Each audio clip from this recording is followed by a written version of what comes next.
বিসমিল্লাহির রহমানির রহিম। আসসালামু আলাইকুম। বাংলাদেশ জাতীয়তাবাদী যুবদল বাটা থানা অন্তর্ভুক্ত ৩৮ নং ওয়ার্ড যুবদলের কর্মী সভায় আজকের প্রধান অতিথি উপস্থিত রয়েছেন মঞ্চে ঢাকা মহানগর উত্তর যুবদলের সম্মানিত সদস্য সচিব, রাজপথের লড়াকু সৈনিক, বারবার কারণ নির্যাতিত, যাকে দেখে আমরা অনুপ্রাণিত হই এবং বুকের মধ্যে সাহস যোগাই, সেই জননেতা প্রিয় শ্রদ্ধাভাজন বড় ভাই সাজ্জাদুল মিরাজ ভাই। মঞ্চে আরও উপস্থিত রয়েছেন প্রধান বক্তা মনিরুল ইসলাম স্বপন ভাই, সিনিয়র যুগ্ম আহ্বায়ক যুবদল ঢাকা মহানগর উত্তর। বিশেষ অতিথি মঞ্চে উপস্থিত রয়েছেন আরও আমাদের আরেক শ্রদ্ধাভাজন বড় ভাই, যিনি আমাদের ছোটবেলা থেকেই চিনেন, আমাদের তিতুমির কলেজে পড়াশোনা করেছেন, ছাত্রদল করেছেন। বিশেষ অতিথি তসলিম আহসান মাসুম ভাই, যুগ্ম আহ্বায়ক যুবদল ঢাকা মহানগর উত্তর।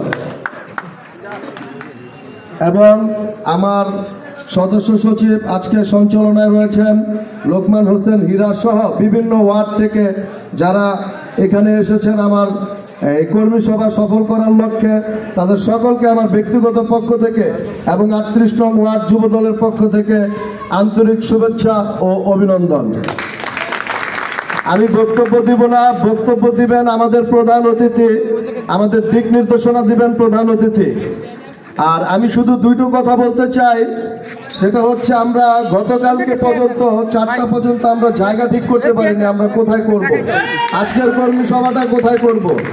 আমাকে বিভিন্নভাবে বিভ্রান্ত করা হয়েছে, বিভিন্নভাবে এটা করার জন্য।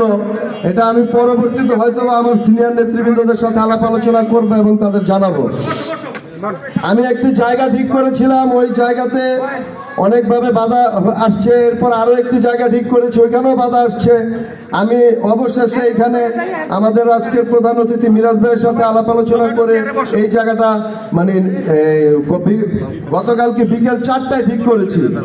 এর মধ্যে আমার ভুল ত্রুটি হতে পারে, তার জন্য আমি ক্ষমা প্রার্থী সকলের কাছে।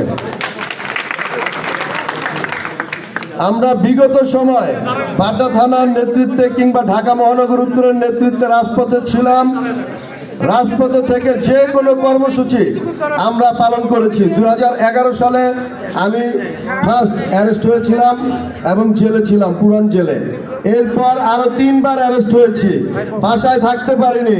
আমাদের ফয়সাল ভাই, যুগ্ম আহ্বায়ক বাড্ডা থানার বাবুল ভাই, আলমগীর বিশ্বাস, রাজু ভাই, আমরা ওই বসুন্ধরা মেহেদি মাঠের ওইখানে আমাদের মিটিং করতে হইতো।